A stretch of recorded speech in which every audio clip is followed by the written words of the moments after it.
کاتتان باش من کامەران حاجی عومەر لەگەڵ هاوکارانم ئەم جارە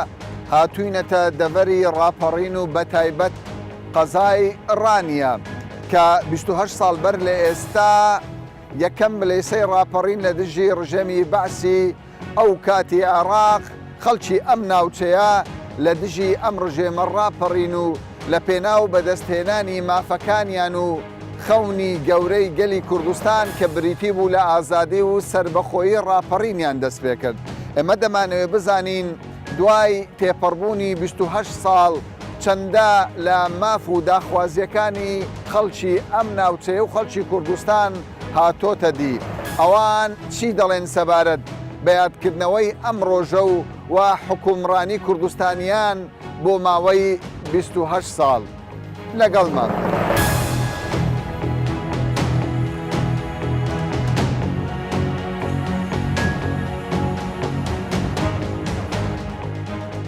ئێوە 28 ساڵ بەر لە ئێستا بەشداری ڕاپەڕینەکەتان وانە؟ ئەو کات پێم بڵێ دۆخەکە چۆن بوو ئێستا دۆخەکە چۆن دەبینن؟ من وەکو پێشمەرگەیەکی دێرین دیارە و کاتە بڵێن کە لە نەوەتویەکە من لە شاخ بووم پێشمەرگە بووم یعنی ئەو دەستکەوتانەی کە ئەوڕۆ بە خوێنی چەندین شەهید بە تایبەتی کە لە دەواازەی ڕاپەڕیندا کە چەندین گەنجی خوێنی خۆی بەخشی لە پێناوە ئازادیدا دانیشتوانی شارەکە دانیشتن شارەکە بەڕاستی ینی دەستکەوتی وانەکە ئەمە ئەوڕۆ لەو ئازادی گەورە داینە چیتان کرد چیت بینی ئەو ڕۆژ؟ وڵی بەڕاستی یەکەم شەهیدی ڕاپەڕین شەید مەلا بوو شەید مەلا دەروێشکەریم بەڕاستی ینی قارەمان ئێمە وەکو منداڵ و منتیقەی ئۆردوگای چۆمان لە چواخۆڕنەی خەڵکی چۆمان هەمومان لە دوای ینی وانێکمان دەکوتەوە دروشمەکان پێت وایە دوای 28 ساڵ چی بەدەست هاتووە؟ هیچ شتێکی وە بۆ ڕانی نەکراوە خزمەتگوزاری کەمە هیوادارم چاوێک بە دەواازەی ڕاپەڕیندا بخشێنن چیتان دەوێت خزمەتگوزاریەکان وەکو بچی؟ شتێ نەکراوە ینی هیچ نە پارکێک نە شوێنێکی گشتی بۆ ئافرەت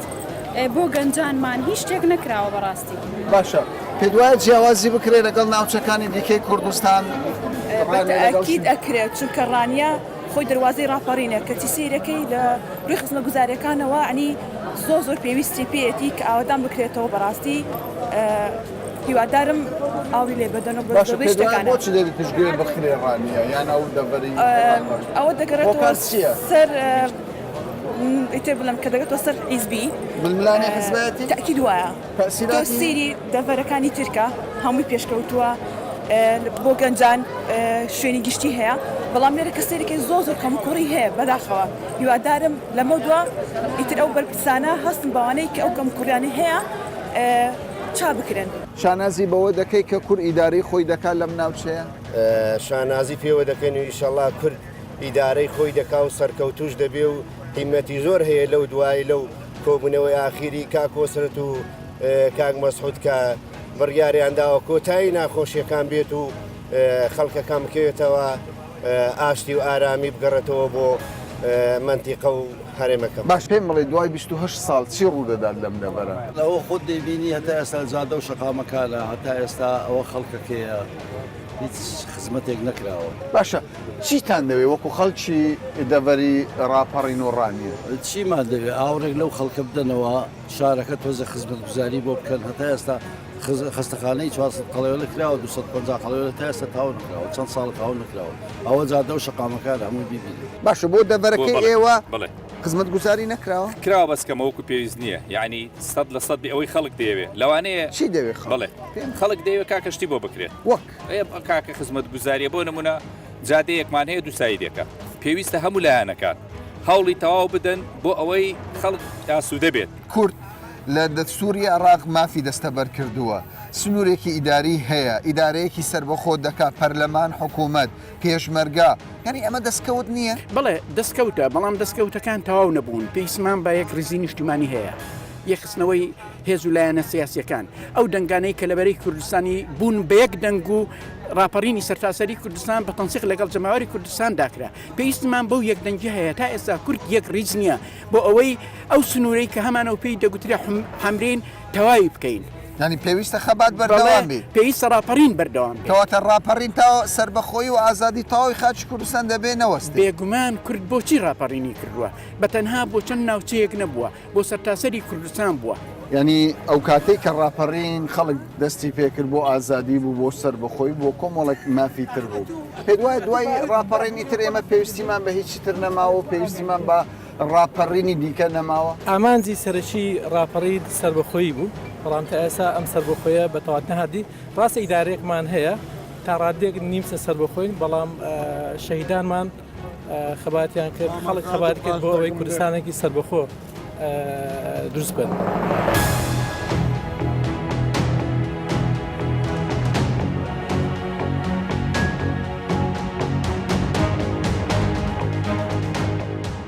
بەشێک لە خەڵک دەڵێن ئەگەر بەراوردێک بکەین لە نێوان زاخۆ و ڕانیە جیاوازیەکی زۆر دەبینرێت لە ڕووی خزمەت گوزاریەوە. دەڵێن حکوومەت کەم تەرخەم بووە لە پێشکەشکردنی خزمەت گوزاری بۆ دەبەری ڕاپەڕین. لە ڕاستیدا ئەوەی کە ڕانیە گەشە و فراوانبوونێکی بەردەوامی بەخۆوە بینیوە وە کۆمەڵێک پرۆژەی گرنگی خزمەت گوزاری لەم شارەدا کراوە ئەنی لە هەموو سێکتەرەکان لە بواری ئاوا کارەبایە ڕێگاوبانە بەڵام تەندروستیە بەڵام هێشتا ئەوانە لە ئاستەموح و داخوازی خەڵکی ناوچەکەدانی دەگوترێت ینی بەدەیان پرۆژە لەم دەبەرەدا بەردی بناغی بۆ دانراوە بەڵام لە هەمان کاتیشدا بە نیوەچڕی ماوەتەوە چەندین ساڵە بەم شێوەیە ماوەتەوە. ئێمە دوو پرۆژەمان هەیە بەدەیان نییە تەنها دوو پرۆژەمان هەیە ئەوەی کە ئێمە ئاگاداری دوو پرۆژە بۆ سێ پرۆژە من بۆ خۆم دوو پرۆژەی استراتیژی گەورە ئەمێکێکیان لەوانە پرۆژەی ئەو نەخۆشخانەکەیە پرۆژەی تەواوکردنی دووسایدی نێوبازار کە کێشەی گرگرفتی قەرەبوومان هەبووە و ئێمە لە کاتێکدا دەست پێکراوە لە سەرەتای دەستپێکردنی قەیرانی دارایی بووە بۆی قەیرانی داراییەوە نەتوانێت ئەم پرۆژەیە تەواو بکرێت. ئێستا ئێمە لە کۆتایی نزیک بووینەوە لەگەڵ ئەو خاوەن مەڵکەکان دانیشتوین و دەست بە تەواوکردنی ئەو بەشەی کەماوە بەڵام چاوەڕێی تشکیلی تازای حکوومەتین بۆ ئەوەی پرۆژەکە بە تەواوی بە هەموو کارەبا و ئینارە و پێداویستەکانیشەوە هەمووی جێبەجێ بکرێتەوە. باشە هەموو ئەو پرۆژانەی کە دەبینرێت لەلایەن حکوومەتی هەرێمی کوردستانەوە بووە لەلایەن بەغداوە هیچ پرۆژەیەکی تایبەت تەرخان کراوە بۆ ئەو دەبەرە نەخێر ئەوەی ئێمە تەنها یەک شتێک بە ناوی ناوچە زیان لێکەوتوەکان پەرلەمانتارە بەڕێزەکان هەم بۆ پشدەر قەزای پشدەر و ڕانیەش لە زمانی ئەوانەدا 1 ملیارمان بۆ ئەوە دانراوە بەڵام کەم نییە ئەم پارێ زۆر کەمە بەشی بەڵام ئەو ملیارە ئێمە بەڕاستی ویسمانە پرۆژەیەک هەڵبژێرین بۆ ئەوی ئەنی بەبێت جیاوازی هەموو ناحیەکان تێیدا سوودمەند بن چکە تۆ گەربەی دابشت کرد بە بەسەر چوار ناحیەدا ئەم ملیارە چی لێ دەکەی بۆ ئاوە بۆ کارەبا بۆ تەندروستیە بۆی ئێمە هەمومان دانیشت لەگەڵ بەڕێوەبەری ناحیەکان لە قایمقامەتی قەزار ڕەندانیشتین بڕێرماندا ئەو ملیارێکە حکوومەت تەمویلی ئیداری ڕاپەڕین دەکات ئێمە پرۆژەی دروستکردنی تەواریەک لە نێو نەخۆشخانەی ڕانیە دروست بکەین بە بەشی قەستەرە و سوتاوی هەموو ئەو پێداویستیانەی کە زەرورە لە بەشی تەواریدا هەبێ لەوێدا ئەم پرۆژەیە لەسەر بودجێ بۆ جێبەجێکردنی ئەم پرۆژەیە بێت.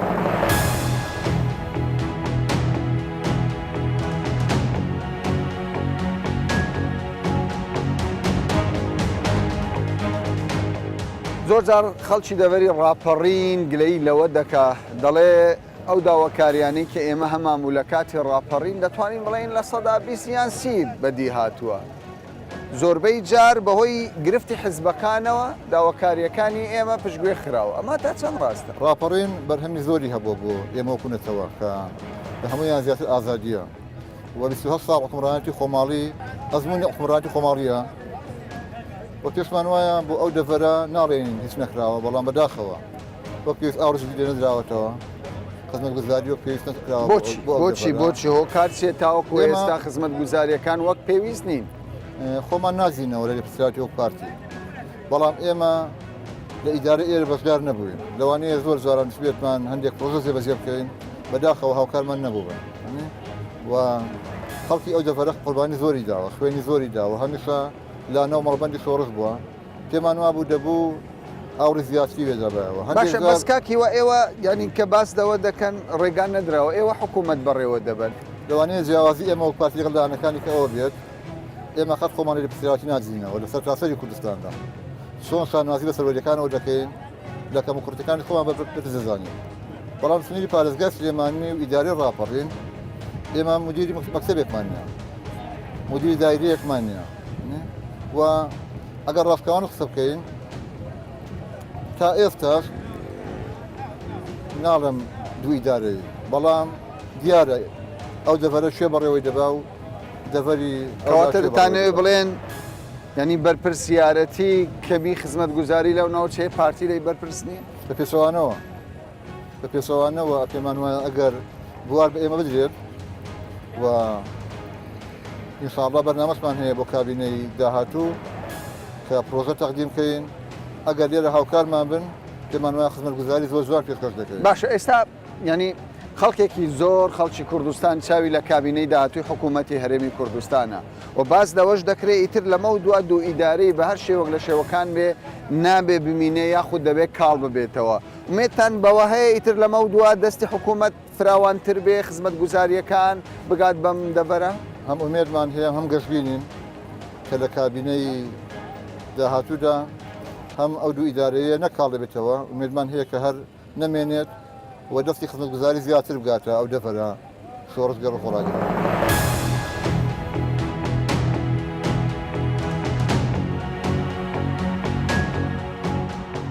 سەرڕای ئەوەی لە ماوەی 28 ساڵی ڕابردوودا ژمارەیەک پرۆژەی گرنگ لە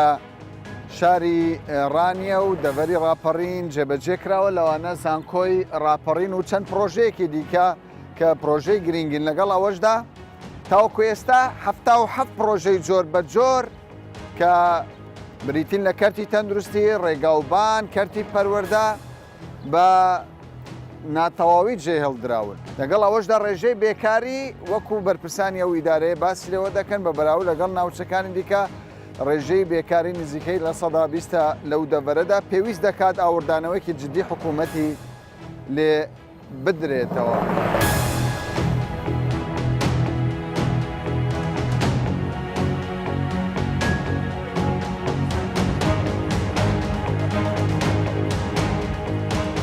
حکوومەتی عێراق بەو بودجە گەورە زەبەلاحی کە لە بەردەستێتی تەنیا 1 ملیار دیناری تەرخان کردووە بۆ دەڤەری ڕاپەڕین بە مەبەستی ئاوەدانکردنەوە پێتان وایە ئەمە ئینسافی تێدا بێت؟ دیارە لە دوو ساڵی ڕابردوو بەهۆی ناتەوافقێکی سیاسی هەبووە لە بینی سەرکردایەتی سیاسی بوو لە بینی حکوومەتی عێراقی کێشە هەبووە حکوومەتی عێراقی تەنها 370 میلیارد دیناری ناردووە بەڵام لە ساڵی 2019 حکوومەتی عێراقی مولزەمە کە نزیکەی 10 تریلیۆن و نیو 11 تریلیۆن و نیو بنێرێ بۆ هەرێمی کوردستان ئەگەر حکوومەتی هەرێمی کوردستان ئیتیفاقی لەگەڵ کرد و نەوتی ڕادەست کرد ئەگەر نەوتی ڕادەست نەکرد 10 تریلیۆن و نیو دەنێرێ ئەوەی من بزانم 4 تریلیۆن دانراوە بۆ بودجەی پارێزگاکانی هەموو عێراق کوردستان لە 12.67 4 تریلیۆنەکەی بەردەکەوێت یعنی نزیکەی ڕەنگە 500 میلیارد دانرا بێ بۆ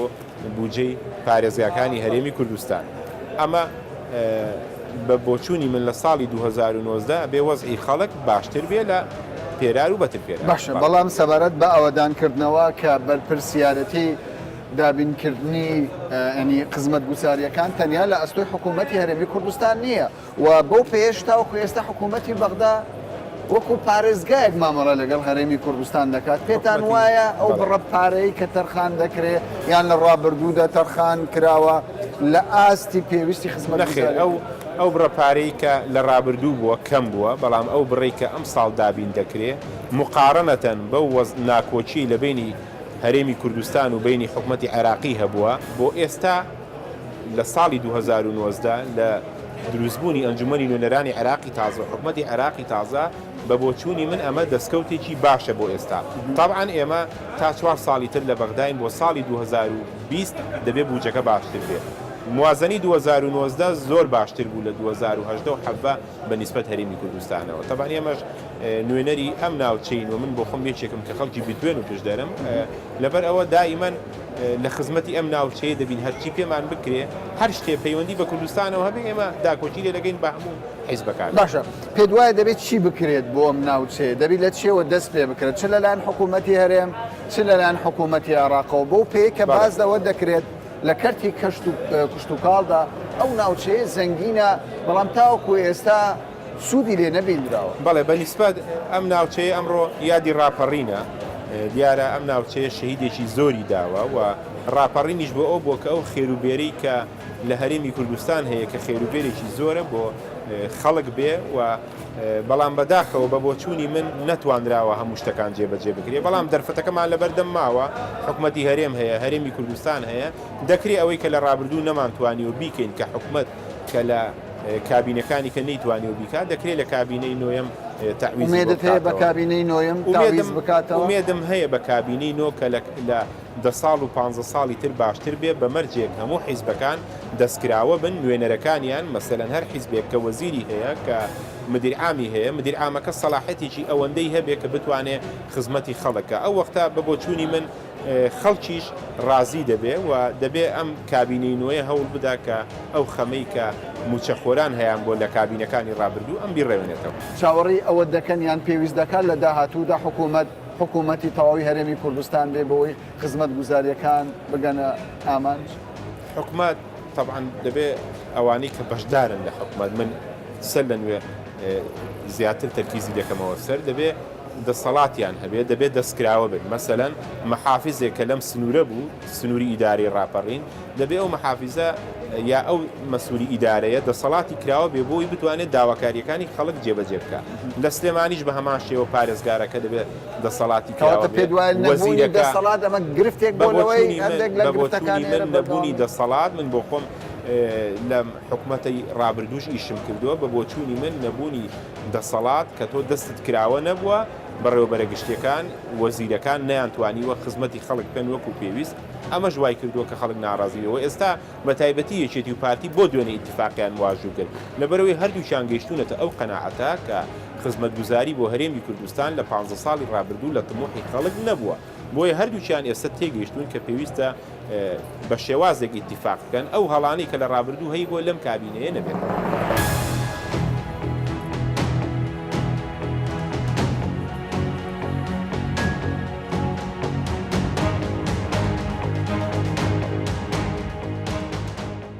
ئێمە قسەمان لەگەڵ خەڵک کردووە بەشێکی زۆری خەڵکی ڕانیە و دەبەری ڕاپەڕین دەڵێن تاوەکو ئێستا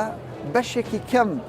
لە داواکاری و مافەکانی ئێمە کە ئەو کاتێ ڕاپەڕینمان کرد هاتۆتە دی ئەمە بۆچی من پێم وایە قەیرانی 4 ساڵی ڕابردوو لە هەرێمی کوردستان کاریگەریەشی ناڕاستەوخۆی هەبووە ئەم کارە گازێنەرێنی لە ڕووی ئابووری وای کردووە کە دۆخی بەرەو پێشبردننی وڵات لە هەموو لایەنەکانەوە تا ڕادێشی باش دواب بکەوێت دەبێت ڕاپەڕین لەم دەفەرە دڵسۆزانەیە کە پێویستی بە خزمەتکردنە بەڵام بەدەر نەبووە لەوەی کە قەیرانەکان ئێرەش بگرێتەوە دووساری ئەومان بکە کە تا ڕادەیە کەم تەرخەمین بەرامبەر بەم شارستە ینی 28 ساڵە ینی خەڵکی کوردستان حکومڕانی خۆی دەکات بە تایبەت یەکێتی و پارتی من پێم وایە دەبێت بە ویژدانەوە قسە بکەین ئەگەر سەیری ئەم شارە جوانە بکەین بەراوردی بکەین لەگەڵ چەند ساڵی ڕابردوو بە ئەکیدی شتی باش کراوە و ڕێگەی زۆرمان بڕیەوە هەنگاوی گەورەشمان لە بەردەمە باش وەکاری ینی خەڵکێکی زۆر دەڵێ کەمی شەقام گرفتێکی گەورەیە و لە ڕووی پەروەردە لە ڕووی تەندروستی و تەنانەت ئەو ناوچەیە کە لە ڕووی کەرتی کوشت و کاڵەوە دەبێ گرنگی و بایەخی پێ بدرێت لەلایەن حکوومەتەوە تەنانەت ئەویش فەرامۆش کراوە پێم وایە دووبارە کاری باش کراوە هەنگاوی گەورەمان لە بەردەما بەیەکەوە دەست لە سوین گۆڕانکاری گەورە بکەین من بە دەرفەتی دەزانم بڵێم کە وەکو فراکسیۆنی سەوز ئەمجارە پرۆژەی کۆنکریتیمان هەیە بە هاودەنجی لەگەڵ لایەنە سیاسەکانی تر لە پەرلەمانی کوردستان بتوانین لەسەر کەرتی کشت و کاڵ کە لەم شارە جوانە دەرفەتێکی زەڕینمان لە بەردەما بتوانین بەرەو پێشەوە بەرین کاری لەسەر بکەین و خزمەتی ئەم شارەی پێ بکەین طبعاً تەنها ئەم شارە ناگرێتەوە شارەکانی تری کوردستانیش دەگرێتەوە بەس لەلایەنی کشت و کاڵی بوو وەکو ئاوادانکردنەوە ڕانیە کاری باشی بۆ کراوە بەڵام هێشتاش لە ئاستی پێویستی و داواکارەکانی کۆمەڵانی خەڵک نییە لە ئاستی پێویستی و داواکاری و خۆڕاگری ئەم شارە قارەمانە نییە بەڵێ کەم تەرخەمین بەڵێ زۆر شتەیەکە بیکەین و زۆر ماماوە کە خزمەتی ئەم شارەی پێ بکەین باکیدی لەگەڵ لایەنە سیاسەکانی تر و لەگەڵم لایەنانەی کە بەشداری حکوومەتی هەرێمی کوردستان لەم 4 ساڵی داهاتوو ڕانیەیەک دەبێت لە شارە لەوێتەکانمان کاتێک کە باسی ڕانێ دەکەین باسی دەبێت ڕاپەڕین دەکەین واتە بیتوێنە پشت بە شکڵێکی عام و هەموو شارەکانی تری کوردستانیش ئەو لەوێتی کارمان دەبن ئاوادانکردنەوەش کاری لە پێشینەمان دەبێت باشە ینی پرۆژەتان هەیە بەڵام ئەو پرۆژانە لە چیەوە دەست پێ دەکات لە سەرەتادا دەستپێکی چی دەبێت پێتان وایە ئەولەویەت دەبێت لە چیەوە دەست پێ ئێمە چەند لە هەموو لە زۆر جانبەکان مەشاکیلمان هەیە ئێمە لایەنی ئەمنی تا ئێستا ئێستەقراری ئەمنیمان وەکو پێویست نییە لەسەر سنوورەکان کێشە و مەشاکیلمان هەیە لەگەڵ گروپی تیرۆریستی داعش کە لە ڕابردوودا ڕوبەڕوومان بووە تا ئێستاش کێشەی محەلیمان هەیە کە تاڕادەیەک باش تاڕادێکی باش سارە سەرکردنەکانی بەرەو پێشەوە چووە کێشەی اقتصادمان هەبووە کەم قەیرانە قرسە بووە کە خەڵکی خێر لە خۆنە دیوی کوردستان بەڕاستی پێدا تێپەڕیوە و قەیرانی سیاسیشمان هەبووە سەرباری هەموو قەیرانانە کۆمەڵک مەشاکیلمان لە جانبەکانی تر و سەکتەرەکانی تری حکومەتەوە هەیە لایانی کشتتوکاڵی ئەم وڵاتە پێویستی بە تەفعیلکردن و بەرەو پێشبردنە لایانی پیشسازی پێویستی بە تەفعیلکردن و بەرەو پێشبردنە لایانی سیستمی خوێندنی باڵا پێویستی بەرەو پێشبردنە پرۆژەکان هەمەلایەن و هەمە جۆرن دەتوانین کاری ئەولەوێتمانەوە بێت ئەولەوێتی کارکردمانەوە بێت کە بتوانین لە پرۆژان دەستکەین کە خزمەتی کۆمەڵانی خەڵک دەکەن و لە هەمان کاتدا ڕنگدانەوەی بەڵێن و دروشمەکانمان بن کە لە هەڵبژاردن بەم خەڵکە خۆشەویستەمانداوە و تەرجەمەی حرفی واقعی ئەم پرۆژانە بکەین بیخینە خزمەتی خەڵکەوە. باشە ئێوە لەم دەبەرەدا یەکێک لەو پەرلەمانتارانە بوون کە دەنگێکی باشتان بەدەستێناوە سەبارەت بە ڕێژەی بێکاری ئەم ناوچەیە ئەم دەبەرە لەگەڵ دەبەرەکانی دیکە وەکو تێبینی دەکرێت ڕێژەی بێکاری زۆرە چی دەکەن بۆی ڕێژەی بێکاری کەم بێتەوە؟ شاری ڕانیە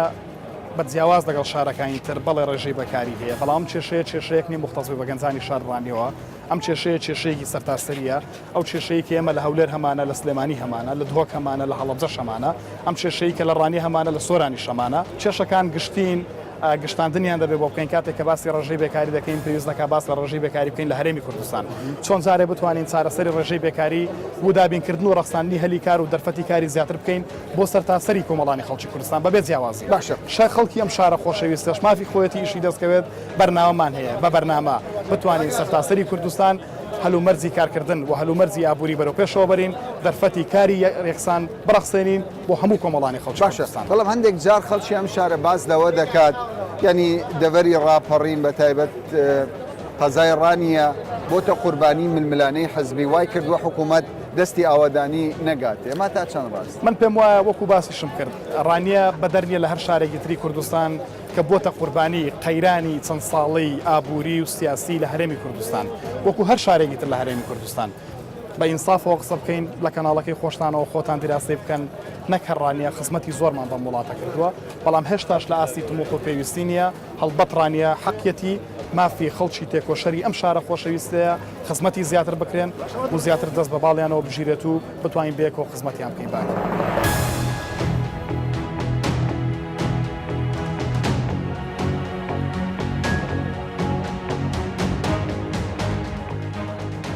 پاش تێپەڕبوونی 28 ساڵ خەڵکی ئەم شارە و دەڤەری ڕاپەڕین شانازی بە خۆیان دەکەن کە بوون بە یەکەم بڵێسەی ڕاپەڕینی ساڵی 1991 دش بە ڕژێمی ڕووخاوی باس ئەوان دەڵێن وێڕایی تێپەڕبوونی هەشت کابینە لە ماوەی 28 ساڵی ڕابردوودا و مانەوەی گرفتێکی زۆر لە ڕووی خزمەتگوزاریەوە لەو دەڤەرەدا کەچی ئەوان ڕازین بەم دۆخە